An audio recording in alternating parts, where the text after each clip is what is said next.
নমস্কার, সকলকে মহাসপ্তমীর শুভেচ্ছা জানাই। আজকে আমি শ্রীবিকে নিয়ে বেরিয়েছি ঠাকুর দেখতে। ও এখন একটু বুঝতে শিখেছে, আগের বছর খুবই ছোট ছিল, তাই এবছর আমি ওকে নিয়ে বেরিয়েছি ঠাকুর দেখতে। খুব ফাঁকায় ফাঁকায় দু একটা ঠাকুর দেখেছি, ওকে বেশি ভিড়ভাড়ে নিয়ে যাইনি।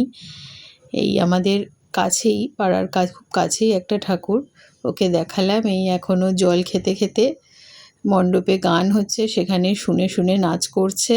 আমরা পাশে বসে খাচ্ছিলাম, আর ও খুব আনন্দে মজা করে করে লোক দেখছে আর নাচ করে যাচ্ছে।